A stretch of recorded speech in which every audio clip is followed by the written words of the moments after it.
We are learning Parshas Beha'aloscha. Last week we didn't go through Parshas Naso, and there's a connection between Naso and Beha'aloscha. So I just want to run through how one leads into the other, because all these Parshas lead into each other. We're in the book of Bamidbar. Parshas Beha'aloscha is 136 verses.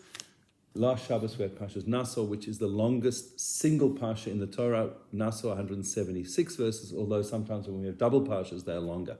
Certainly Matos Masei this year will be 242, I think, which is much longer, but 176 verses last week. Naso continues. It's really got four different things in Naso. Very quickly, it continues the count of the families of the Levim and what their jobs were.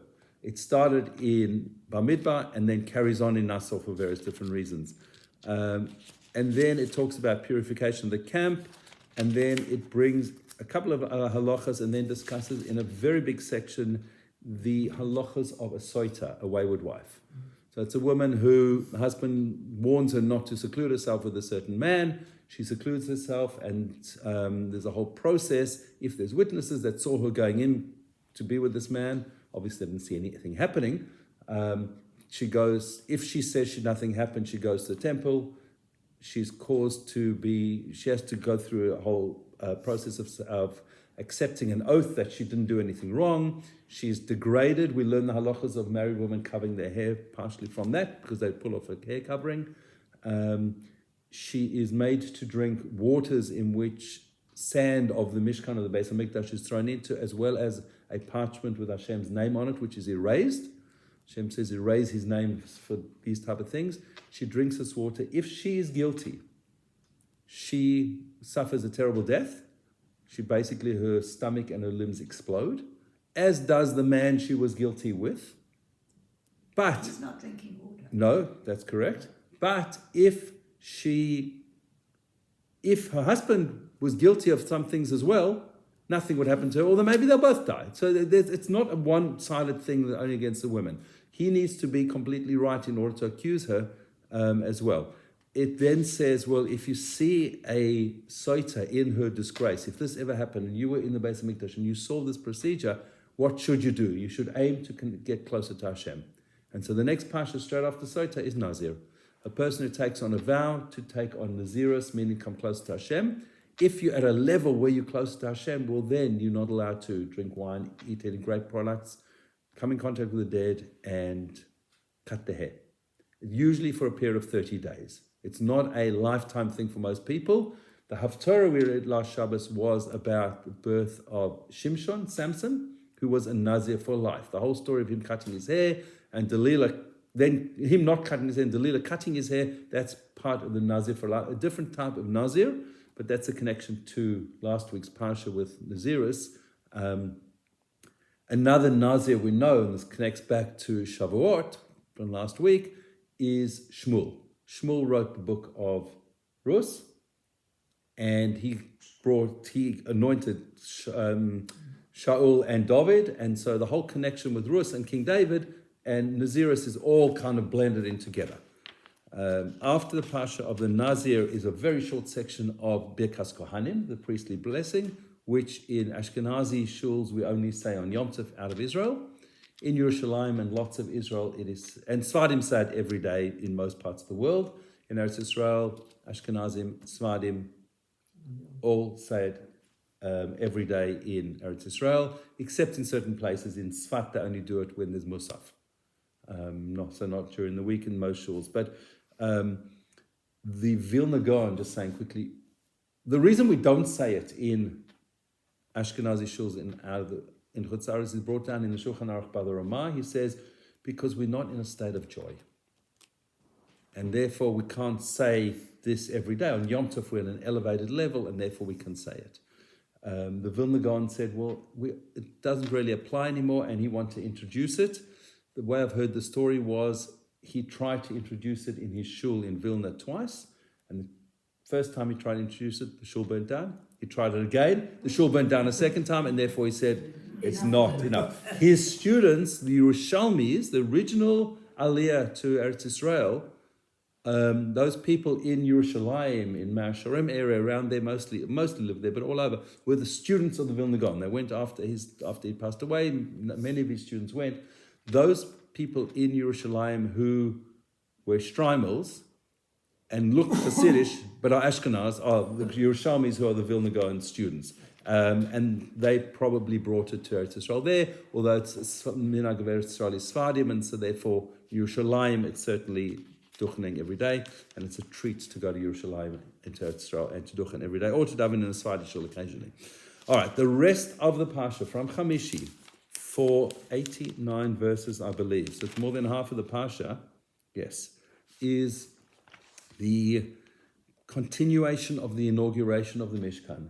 And the first 12 days of the Mishkan, the leaders of each of the tribes brought a set of offerings.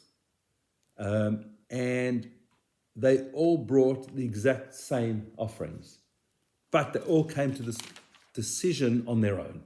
Assuming Hashem put this in their head, that this is what they should bring. And the Chazal discusses how each one was different, even though they were exactly the same, and why they brought what they did, and each one thing. But essentially, they all brought, and that's just, I'll just read quickly in English. And the one who brought his offering the first day was Nachshon ben Aminadav of the tribe of Yehuda. He brought a silver bowl weighing 130 shekels, a silver basin of 70 shekels, both filled with fine flour mixed with oil for meal offering, a gold ladle of 10 shekels filled with incense, one bull, one ram, one sheep in its first year for an elevation offering, an oil offering, a he-goat for a sin offering, and for peace offering, 2 cattle, 5 rams, 5 he-goats, 5 sheep in the first year. And then it says this is what the offering of Nachshon ben Aminadav. And then on day 2, Nesanel ben Tzua brought, and etc., for 12 days. And this was the 12 days from Rosh Chodesh Nisan, for the first 12 days of Nisan.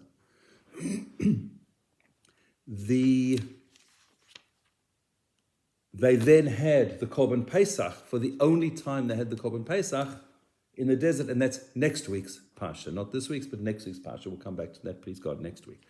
So all 12 of them bring their offerings, and then the Parsha ends by totaling up all of those offerings. So we've got 89 verses of offerings of repetition. So whilst it's the longest Parsha, and just on the longest Parsha is the 176 verses, as I said, there are also 176 verses in the longest chapter of Tehillim, chapter 119, which is that goes in the Aleph base. Each letter is brought 8 times. A verse starting with Aleph is brought 8 times. A verse starting with base is brought 8 times. 176 verses as well. And in Gemara in Bava Basra goes to page 176. We start Gemaras, all of them start on page 2. But there are 176, at least it goes to 100. So the 176 is a very interesting number. It's based on what I said about Tehillim. Everything in this world is a 7, as we've discussed many times. 8 is something beyond this world. 8 is infinity. 8 is the representative of the Beis HaMikdash. The music in the Beis HaMikdash was an 8-note scale. We have a 7-note scale in this world. When the third temple is built, may it be built soon, please God, I believe there will be a 10-note scale, whatever that means. And so 8 times the 22 letters of the Aleph base, if you can do maths, is 176. And so it's telling us that the Torah is taking us, helping us live in this world, but taking us out of the world, connecting to Hashem into a much more spiritual world rather than just the physical, mundane, day-to-day living.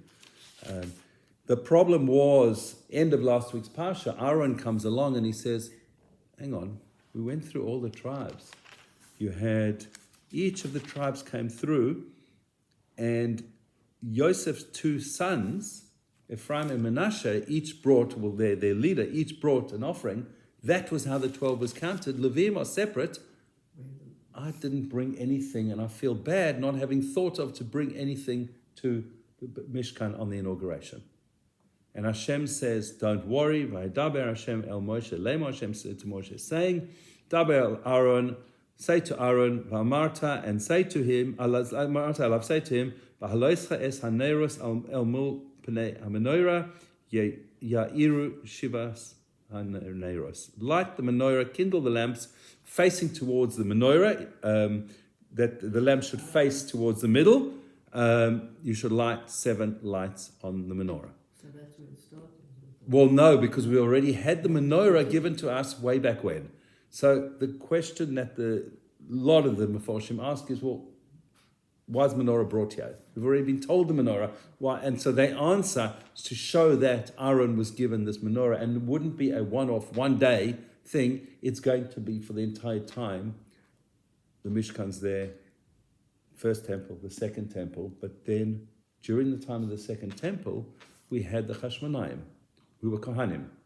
And as a result of the Chashmonaim, we had the Hanukkah miracle, and we introduced a lighting of an 8-branched menorah. This is 7. The Chanukiah is 8 plus 1, actually, because we need a shamash there. But because of Aaron's descendants, we will always light a menorah. And so Aaron is appeased that there will always be this connection to Hashem, for him, that he will forever be responsible. His family will be forever responsible for the Hanukkah miracle and for us lighting and bringing Hashem's light into the world. And so that is the beginning of this week's Parsha. The Parsha then moves on, very different topics in the Parsha. The Levim are consecrated. And the Levim are brought, and they did smicha on them. The people were told to do smicha on the Levim. The Levim were shaved, completely shaved.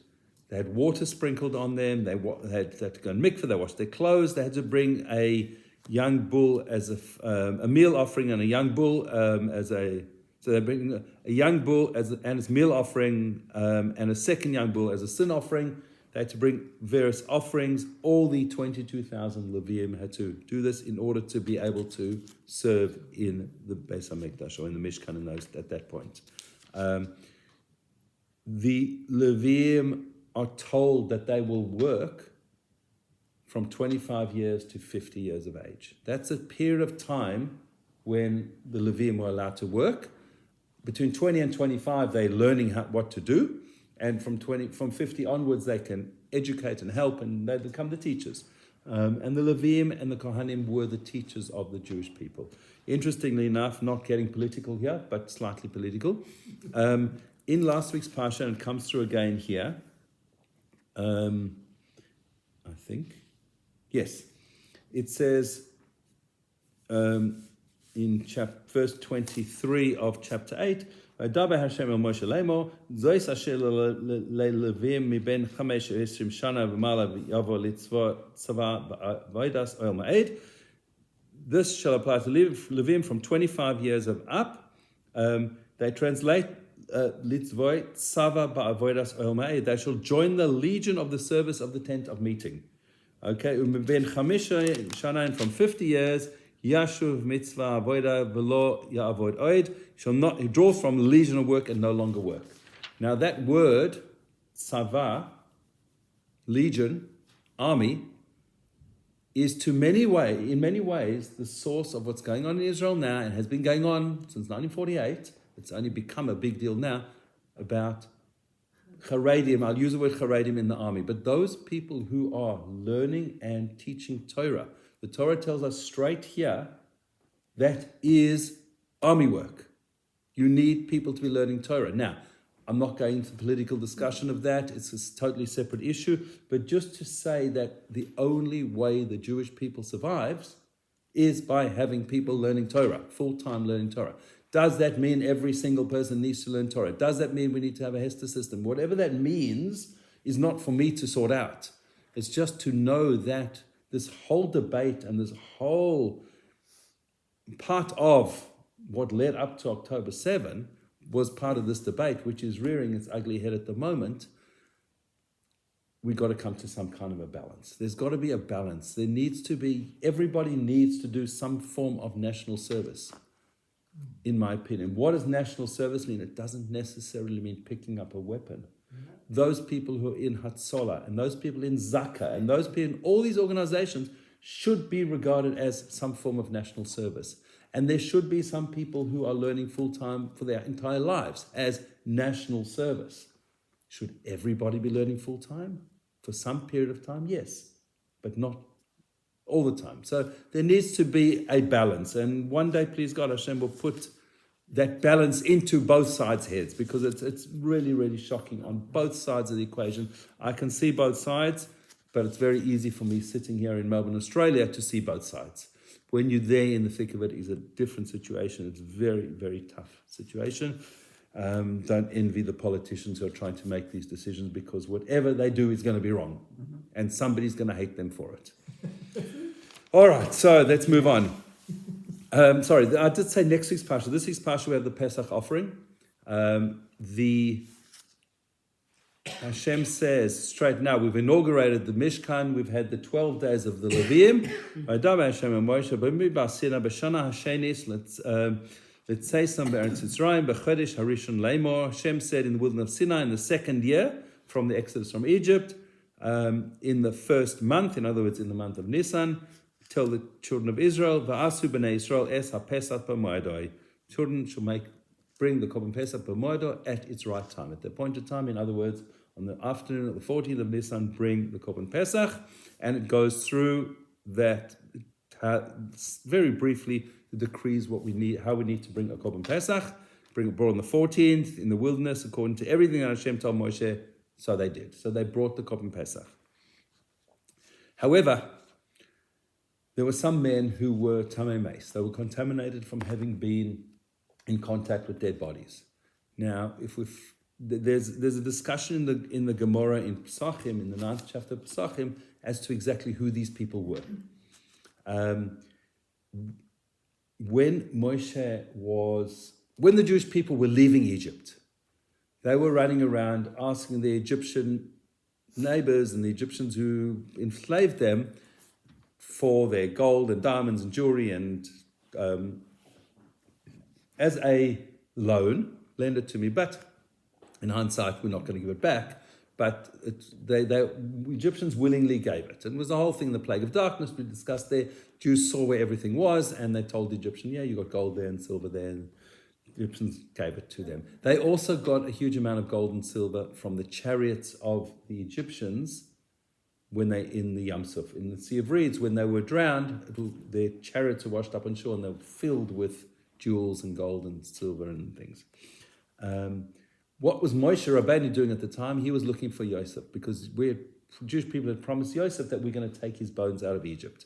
And the other 12 tribes came along as well.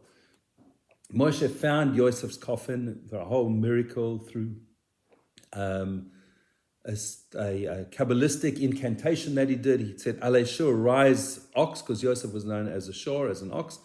And the coffin came up from the Nile. He was in a lead coffin in the Nile. Moshe threw a tablet in there with a special name of Hashem on it, and that's how Yosef's coffin came up. The other 12 tribes' coffins were found, and they were carried with them through the desert. There were people looking after these bones. They were there for tamei meis. That's the one story. The other potential story, and could be both, is the children of Aaron, Nadav and Avihu, had passed away on the 1st of Nisan in the inauguration of the Mishkan, 2 weeks before, and 2 of their cousins were told to go in and drag their bodies out. They were tamei meis. And so it was either them or both of them, but there were a group of people who were not pure, and you had to be pure, completely ritually pure in order to bring Korban Pesach. So they came to Moshe and complained. Now, if a person is an ones, if they've got no reason, they just can't bring it for various reasons, well, they can't bring the offering. They don't get punished for not bringing it. But they came and complained, and Moshe said, this is one of the times Moshe went to Hashem and said, please tell me the halacha. There's several times, and we're going to come across a number of them in the book of Bamidbar. Moshe goes to Hashem, and Hashem says, yep, anybody who is tamei meis, he needs to go through the sprinkling of the red heifer, ashes of the red heifer process on the 3rd and 7th day.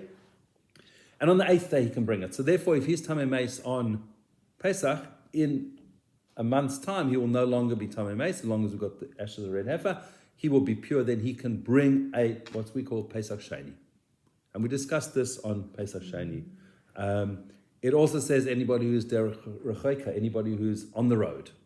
who's far away on the road. What does it mean? The Gemara discusses what does it mean, but somebody who couldn't get to Jerusalem, not because they didn't want to go there, but they couldn't get there, is able to bring a Pesach Sheni. And we still have a remnant of Pesach Sheni. There's a custom many people have on Pesach Sheni to eat matzah. Just to remind us that that's what it was.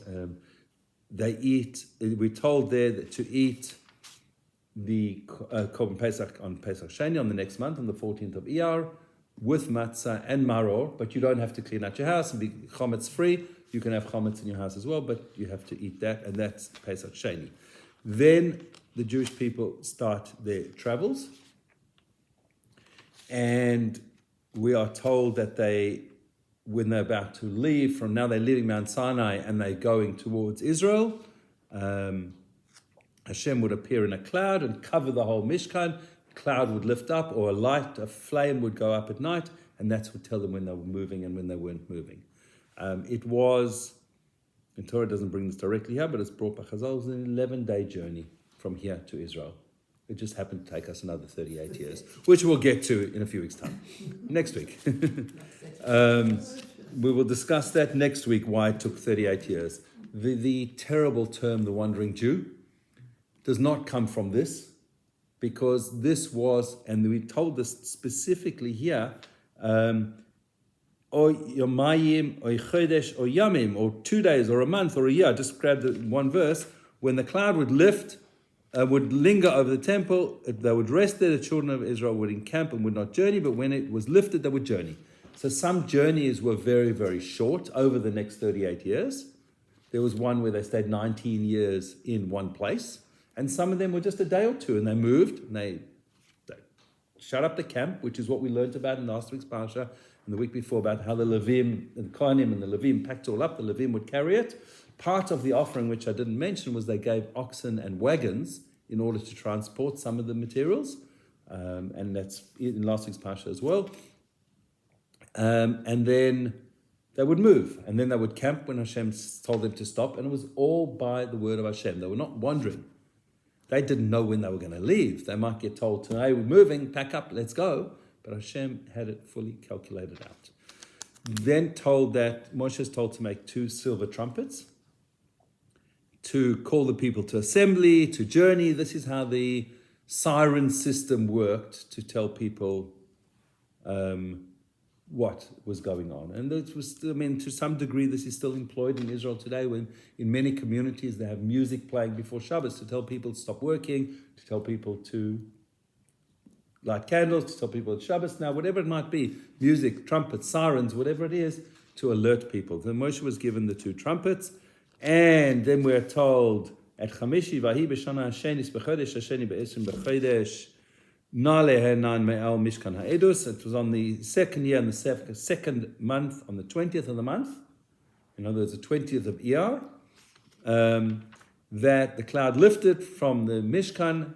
The children of Israel journeyed on their journeys in the wilderness, and the cloud rested in the wilderness of Paran. So that was their first journey. And we told how they journeyed, all the different groupings as they journeyed, which we were told previously, each group how it would grow in the 4 encampments with the Levium in the middle. So you had 3 tribes on each side, with one tribe leading another 2, and you had the Kohanim and Levium with the Mishkan in the middle, and that's how they would camp, and that's how they would journey in an order.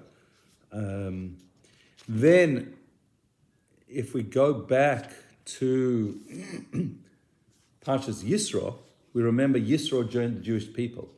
And now the Jewish people are going towards Eretz Israel. Yisro is saying, I think it's time I go back to my people, and I'm Jewish now, I've converted, I want to make them Jewish. And Moshe has this dialogue with Yisro, telling him to rather stay with us, and Yisro leaves. He decides he's going back.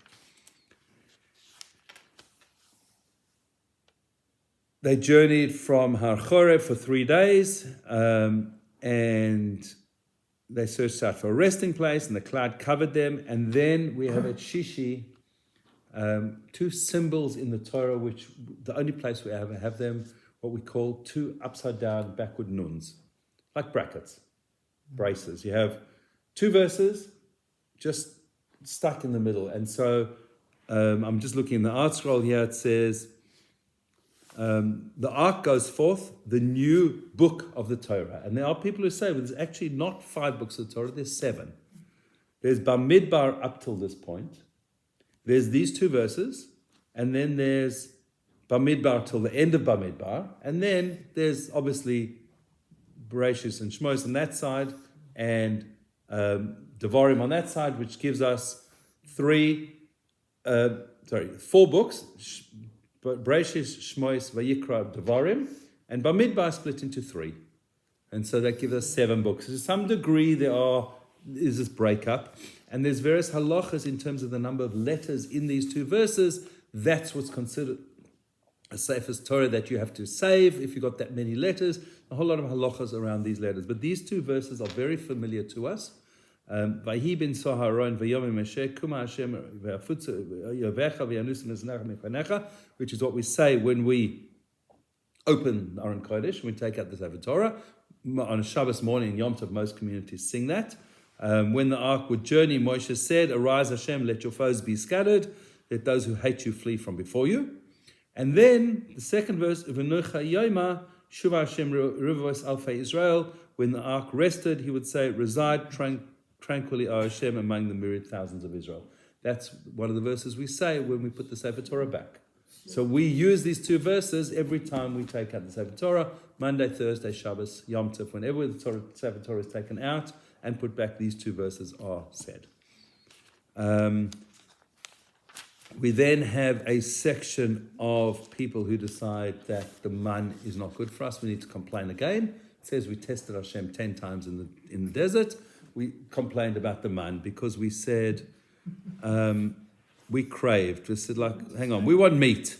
We remember the fish we ate in Egypt. And not only do we remember it, it was free of charge. We got fish free. We were slaves, remember this? We remember the cucumbers, the lemons, the leeks, the onions, and the garlic. Those are the things that they remembered. But now our life is parched. There's nothing we have, nothing to anticipate but man. They say that is brought down by Chazal that the man, it says the man was like coriander seed, color was like the color of bedolach. People would stroll and gather it, grind it, mill it, pound it, mortar it, cook it in a pot, make it into cakes, and its taste was like the taste of dough kneaded with oil. When the dew descended up in the camp at night, the man would descend upon it. And so every night you had man that came in the night with dew below it and above it, which is the reason why 2 reasons, but one of the reasons why we cover our chalas on Shabbos, to remind us we have the board on the bottom, cover on the top, with the 2 chalas, the lechem mishnot, reminds us all of the man. And so those people who would wake up in the morning and were happy in their house, there was no fighting, they'd learn Torah, they were all good. They'd walk out, the man would be right there, they'd pick it up, and they'd have a ready-made meal. And those people who, the guy, I know, shouted at his wife, he'd walk out and couldn't see his man. Oh, it's right over there, way in the distance, he could see, there was man everywhere. But his own particular man, he could see it was a few hundred meters away. He suddenly did tshuva, and the next day his man was right in front of him. It was. The next day he was happy. The guy who was a real not nice person who spoke Lashon Hara, which we'll come back to, his man was yonder way, and he just thought you just had to walk to get your man every day for 3 hours. He needed his 10,000 steps. That's maybe where it came from. But no, 10,000 steps is a good thing, not a bad thing.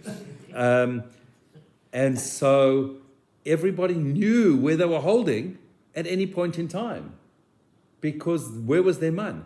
And why did they complain that the man didn't taste of cucumbers and leeks and onions and garlics and melons? Because man acquired a taste. Whatever you want to be eating ice cream 3 times a day, your man tasted like ice cream. You wanted steak and chips, you could have steak and chips or whatever it was. But these foods, or the texture of those foods, they couldn't get the taste of man. Just for whatever reason, Hashem limited the man to some degree. Hashem doesn't want to give us everything on a platter free of charge. We got the man free of charge. Just realize that where it's coming from. And so these people, that's what they were complaining about. But just remember, they were slaves. They were not fed these things in Egypt. So it could well be, there are many interpretations say that those who complained, in fact it's brought here, that the complainers were not the Jewish people. They were the Erev Rav. Those people, the rabble that Moshe brought with him, caused a lot of consternation in the camp. They were the ones who pushed people's buttons. There's always this significant minority, the loud minority that makes the most noise that you hear about. That's who the press pick up on. They don't pick up the silent majority. And so it's the same type of thing here. And so that's who was complaining, because they might not have been the greatest tzaddikim. They might have had to walk their 30,000 steps. They went even further out the camp to get their man. They were still given it. And so they complained. And Hashem was not happy with them.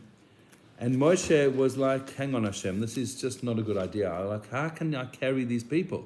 Moshe said to Hashem, why have you done evil to your servant? Why have I not found favor in your eyes that you place the burden of this entire people upon me? Did I conceive this entire people? Did I give birth to it? That you say to me, carry them in your bosom, as a nurse carries a suckling to the land that you swore to their forefathers? Give them meat, Hashem. I can't do this on my own, Moshe is saying. He's complaining to Hashem. So Hashem says, fine, gather 70 men and from the elders, and we're going to create a Sanhedrin. 70 plus Moshe is a Sanhedrin of 71. That's where the Sanhedrin is formed.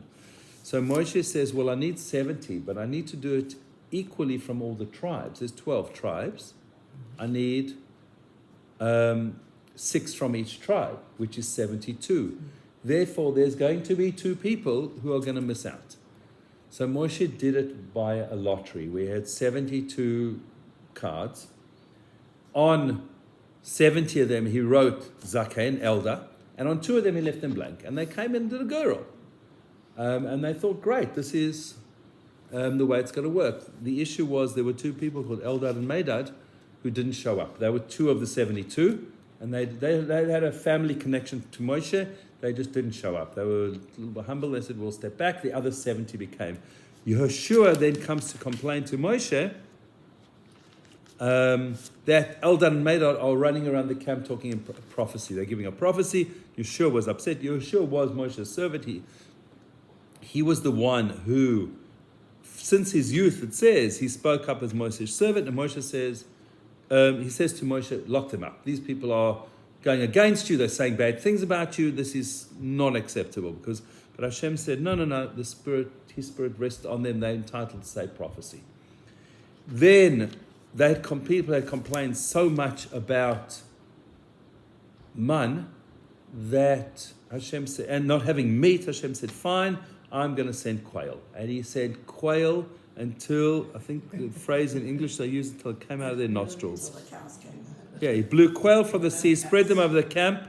They had plenty of cows. This was the problem. They had as many animals as they wanted. Remember, every person came up with thousands of, but they decided they didn't want to eat those. That wasn't free from Hashem. Hashem sent this quail. It covered the face of the earth. It was thick, and 2 amas thick of quail. The people got up all that day, and all the next day they gathered up all the quail. The one with the least gathered up 10 chomers of quail. Now, a chomer is a big number. I'm trying to see if they bring how much it is. No, it doesn't say. But they gathered all this up. The meat was still between their teeth. Hadn't been chewed. Hashem flared up against his anger, flared up against them, and he struck a mighty blow. And those who complained died immediately. It was a punishment from Hashem. It's enough. You cannot keep complaining like this. Complaints don't get you anywhere. Do something about it. Don't complain, do something. And they buried the people there, and the people journeyed from Kibros Hatava to Chatzeros, and they remained in Chatzeros. That ends that part of the Parsha. And then the end of the Parsha is, we see that Moshe's challenged many times. Now, Moshe is, I'm just trying to see something on my fingers. Oh yeah, very short, 14-verse chapter here. Just as I said before, chapter and verse in the Torah is not of Jewish origin. And in fact, last week's Parsha we had in Nassau started in the middle of the counting of the 3 families of the Levim. We counted Kahas in Bamidbar, and we only counted Gershon Merari in Naso, but in terms of the chapters and verse, that was one chapter 4 from memory, because it was brought in by a Christian minister at some point, I think in the 1500s. The verses obviously are mostly, almost all the same. There's a few little bit of differences, but there obviously is some significance to the numbering system, and it does somehow or other get a little bit of Kedusha, because in the book of Exodus in Shmois, when Hashem was offering the Torah to the nations of the world, we answered Na'aseh v'nishma, we will do and then we will hear. That's how we accepted the Torah. Na'aseh v'nishma, that verse happens to be chapter 24, verse 7. Torah is 24/7. So there must be some significance to it. I heard that from Rabbi Moshe Meir Weiss. And that's, there's got to be something to it. Numbers are a big part of our lives. Okay, so we're in the book of Numbers. So the last part of the Parsha is Moshe was on a level. Remember, he'd been up to Hashem for 40 days, come down, gone up for another 40 days, come down and gone up a third time. He'd been speaking face to face with Hashem for 120 days. He needed to be available 24/7 for Hashem. In order for a prophet to get prophecy from Hashem, he's not allowed to be tamei in any shape or form. And therefore Moshe had to separate. He said, he believed that he had to separate from his wife. Other prophets received prophecy in a dreamlike state, or in a sleeping state, and sort of like as a sort of a dream. A dream is one very low level of prophecy. That's a remnant of prophecy we have in our times to some degree. But they received it obviously as a vision, and they had to be tahor for that. So if they were not tahor for any reason, then they could not receive prophecy at that time. Moshe had to be available for Hashem 24/7, so he's separated from Tzipporah. One day, the story goes, Tzipporah was possibly talking to Moshe's sister Miriam, and she mentioned something that they're sleeping in separate tents. And Miriam was very worried about her brother. And she went to her other brother Aaron, and she said, Aaron, have you heard about what happened with Moshe? That's the story behind what's happening next in the Torah. So let's go through this little chapter. Miriam and Aaron, Vayitaber Miriam va'Aaron b'Moshe al ha'odos ha'isha ha'kushis asher lakach ki isha kushis lakach. Miriam and Aaron spoke against Moshe regarding the Cushite woman he had married, for he married a Cushite woman. So firstly, what's this Cushi woman? There's two explanations. Moshe had married Yisro's daughter, Tzipporah. She was one of the most beautiful women in the world. Regarded her, Sarah, Imenu, and others are regarded as the most beautiful women in the world. By calling her Cushi, it was saying that she was beautiful. Another explanation is she was Ethiopian. Beautiful Ethiopian, dark-skinned woman. And so there were a number of questions about that. Could he marry somebody who's converted? There's a whole lot of questions about that. But their question was about, they said, was it only to Moshe that Hashem spoke? Did he not speak to us as well? He speaks to us. Hashem speaks to you, he speaks to me. And Miriam and Aaron had this discussion, worrying about the welfare of their sister-in-law. Hashem heard this, and he said, no. But Moshe was exceedingly humble, more than any other person on the face of the earth. Don't mess with Moshe. Hashem called Moshe, Aaron, and Miriam into the tent of meeting. You three, go to the tent of meeting. The three go out. Hashem descended in a pillar of cloud, stood at the entrance of the tent of meeting. He summoned Aaron and Miriam. The two of them went out. He said, hear now my words. If there shall be prophets among you, in a vision shall I, Hashem, make myself known to them. In a dream I'll speak with them. Not so with Moshe, my servant. Moshe Avdi, in my entire house, he's a trusted one. I speak to mouth. I speak in clear vision, not in riddles and not in images. He doesn't gaze at the image of Hashem. Why did you not fear to speak against my servant Moshe? You spoke about Moshe. That is not correct what you said. Even though your intentions might have been right, you did the wrong thing. That's not good enough. Hashem wrath flared up against them and he left. The cloud departed from the tent. Miriam was afflicted with tsaras. She had tsaras, as we discussed, like snow. Aaron turned to Miriam. She was afflicted with tsaras. Aaron said to Moshe, I beg you, my Lord, don't cast a sin upon us. We've been foolish. We have sinned. Let her be not like a corpse, like one who leaves his mother's womb, with half of his flesh having been consumed. In other words, make sure that she's healed from this. Moshe cries out to Hashem. And this is, if we want to daven for somebody who's not well, Moshe gives us a very simple thing to say.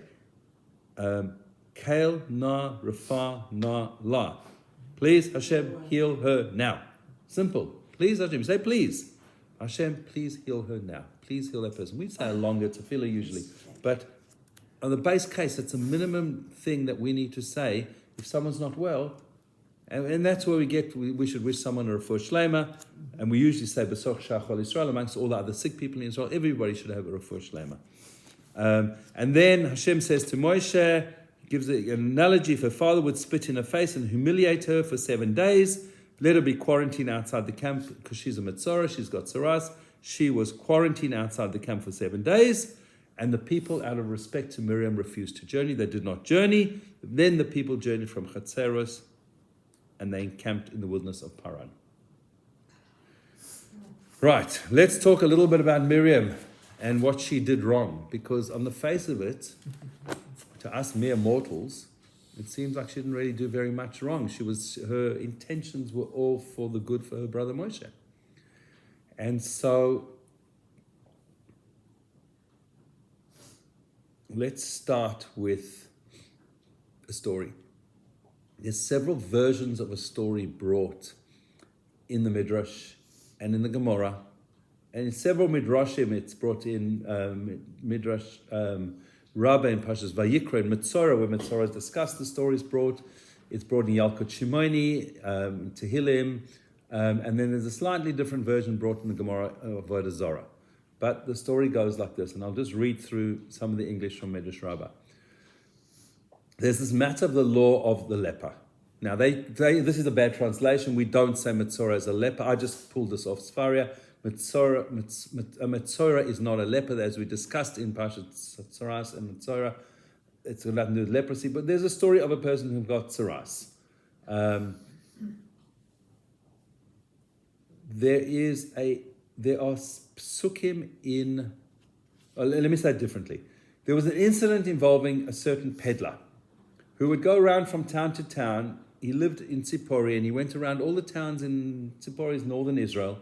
And he would say, who seeks to purchase the elixir of life? Who wants to buy life? Who wants to buy? I've got little jars, I'm selling what's going to give you life.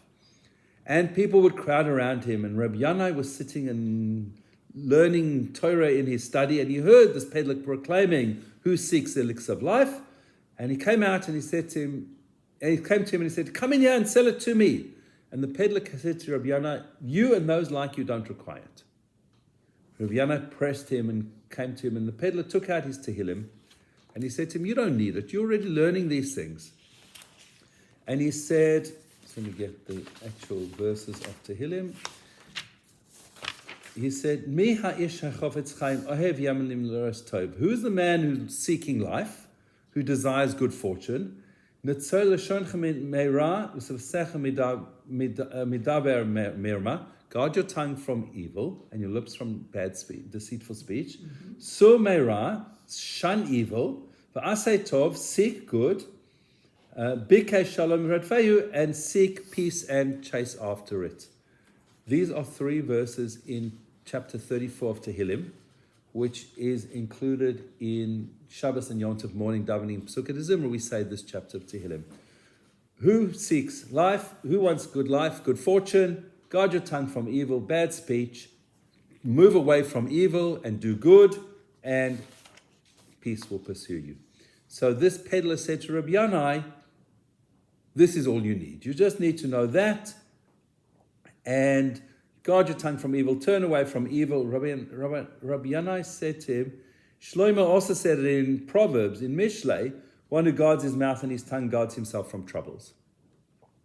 Rabbi Yanai said, all my life I've been reading this verse, but I did not know how obvious it was until this peddler came along selling this elixir of life. He told me, who's the man who desires life? Therefore Moshe cautions the Jewish people, this is the law of the Motzi Shemra. The person who speaks of the Metzorah, and the Motzi Shemra, the person who speaks Lashon Hora, one of the things that happens to someone who speaks Lashon Hora is they get tsaras. And then there's a law of a person who's Motzi Shemra, who's a defamer, a person who speaks defamatory language. There are two different things. The Gemara, just briefly, goes through in Avodah Zorah. It says that Rabbi Alexandri would proclaim in public, in the manner of a merchant selling his wares, who desires life, who desires life. Everyone gathered around him to buy what he was saying. He stated the following pasuk to them, who's a man who desires life and long loves days. The pasukim we said, keep your tongue from evil and your lips from speaking deceit. The Tehillim continues, depart from evil, do good, seek peace and pursue it. That's the last verse. The Gemara explains, lest one say, I've kept my tongue from evil and lips from speaking badly, I will therefore go and indulge in sleep. To counter this possibility, the verse says, move away from evil and do good. It's not enough just to avoid evil, but one must need to move ourselves away from doing bad things and actually then pursue good things. And it says in Proverbs, I have given you a good portion, my Torah, don't abandon my Torah. So we need to know what is this negative speech that we've learned about. So I just pulled something from Rabbi Aryeh Citron from the internet on Lashon Hora in Parshas Beha'aloscha. So I'm not going to go through all of this, but he does refer to Miriam. And then next week's Parsha in Parshas Shlach, the spies did not learn from Miriam, and they spoke Lashon Hora about the land of Israel. They spoke negatively about the land of Israel. So I just want to run through some of what he says in this shir, because it does open up our eyes a little bit as to what is Lashon Hora actually mean. So he says, when Miriam spoke negatively about her brother, Moshe, she was rebuked, afflicted with tsaras as a punishment. Moshe's prayers cured her, but she still needed to remain outside the camp for 7 days. Aaron was also punished because he had listened to her Lashon Hora, but he wasn't punished with tsaras. He wasn't punished as severely. Unfortunately, the spies in next week's Parsha were sent out afterwards. They didn't take the lesson from the story. They too spoke negatively about the land of Israel. And the result of that was the whole generation died, and we had to be in the desert for another 38 years. Lashon Hora, negative speech, is a sin that's caused so many tragedies for the Jewish people and indeed the world since the beginning of time. Some examples. Midrash tells us that the snake slandered Hashem to Chava when convincing her to eat of the tree of knowledge. It's a Midrash in Bereshis Rabbah.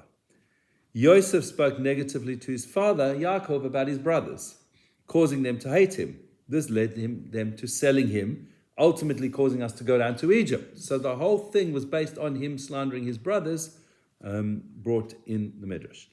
At first, Moshe wondered why the Jews deserved such difficult slavery in Egypt.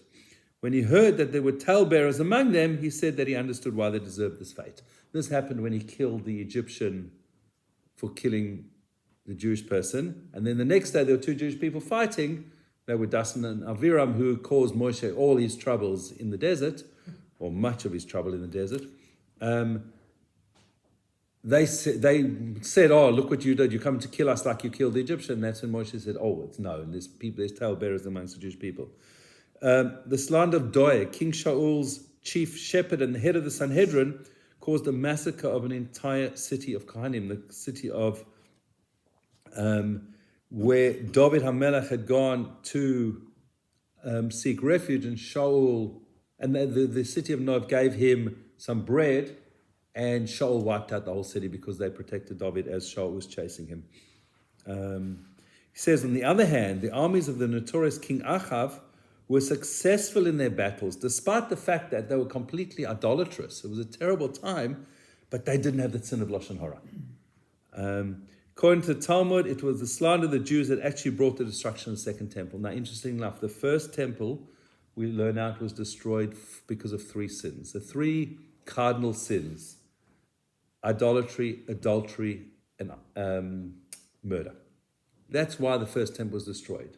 The second temple was destroyed because of Lashon Hara. Now, the first temple, with the exile of the first temple, was only 70 years. The second temple has not been rebuilt. We haven't got the third temple for nearly 2,000 years. Just put those two into perspective. So he says, and we're not going to go, the laws of Lashon Hara were encapsulated by Rabbi Israel Meir Kagan in Radin, and he called his Sefer Chofetz Chaim. Sefer Chofetz Chaim is from our verse, Mi Yesha Chofetz Chaim, who wants to choose life, choose life. So he basically took the halachas of speech from all over the Gemara and the Rambam and the Shulchan Aruch and all other sources and brought it together in one work. And he is known as the Chofetz Chaim. It was his major gift amongst many others. He wrote the Mishnah Berurah as well and other many other works. But that was his main gift to the Jewish people, and that's why we call him the Chofetz Chaim. Just translate that for me. Choose life. Choose life. So he says, here's a brief overview, and he just brings 8 things about Lashon Hara. Lashon Hara means bad talk, evil tongue, basically. It means it's forbidden to speak negatively about someone else. Now he's written here, Rama Sitrin, even if it is true. Lashon Hara is if it is true. If it's false, that's motzi shemra, that's slander, which is much worse in some ways. It's different. There's a straight punishment. Lying about somebody is terrible. Telling the truth about somebody in a way negatively is what Lashon Hara is. That juicy gossip. It's forbidden to repeat anything about another person, even if it's not a negative thing. That's called rechilas. Don't repeat stories about people. It's also forbidden to listen to Lashon Hara. Aaron was punished for listening. One should either reprimand the speaker if they start telling a story about that, you need to hear this gossip, or if that's not possible, one should extricate themselves from the situation. Very, very, very difficult. You're sitting at a table with 10 people around the table, and they're talking about Yena. And Yemen's doing this and that. And what do you do? Try and change the subject. Let's talk about the French Open. You can put your hands in your ears, but we have to be careful because it's natural to resort into talking about people. The Chofetz Chaim said, and I'll try and remember, this just came to me now. What's the difference between, I'm paraphrasing and changing a little bit as I'm thinking it, a simple person, an average person, or a great person? A simple person talks about people. An average person talks about things. And a great person talks about ideas and life. And that's where we should be aiming for. Now, obviously, we all go through all 3 phases, hopefully, at least the 2 of the 3, and most of our lives. But we all do that, and we just need to bite our tongue. Okay, even if one has already heard Lashon Hara, it's forbidden to believe it. On the contrary, one should always judge one's fellow favorably. It's not possible. We try our best. We'll get through it. Nevertheless, one may suspect Lashon Hara is true and take necessary precautions to protect oneself. So you want to go into business with somebody, and you hear stories that this person is not such a straight person. They've done some shady deals. You don't need to believe the Lashon Hara, but you also don't need to go into business with that person. But if you know somebody's going into business with somebody... That's little Ellis. We'll come to that in a minute. It's forbidden to even make a motion that's derogatory towards someone. Included in Lashon Hara is signaling to people that, see that guy over there? Yeah, something wrong with him. Yeah. Okay. One may not even retell a negative event without using names if the listener might be able to figure out who you're speaking about. So if you can tell a story that's going to help other people that nobody knows who you're talking about, that's fine because it's there to help other people. But if your listeners are going to work out straight away, you're talking about Chaim, well, don't say the story. Or say, I don't know, maybe you could say, I'm telling a story about Shmerel who lives in Timbuktu, but you've got to couch it in a way that people can never work out who you're talking about. In certain circumstances, that's to answer the question, in certain circumstances, such as to protect someone from harm, it's permissible or even obligatory to share negative information. However, there are many details to this law, and therefore we need to learn Sefer Chavetz Chaim and the laws of Lashon Hora in order to understand what this obligatory situations are and what is, it's called letoeles, where I've got permission to speak. There's certain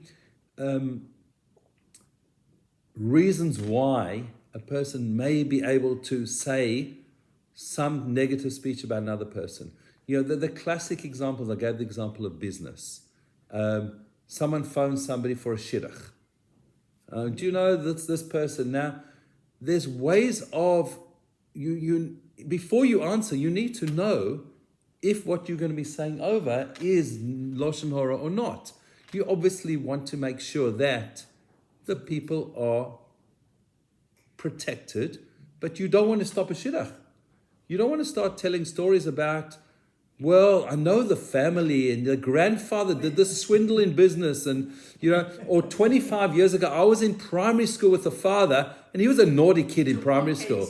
That's whatever it might be. You don't want to cast aspersions on people.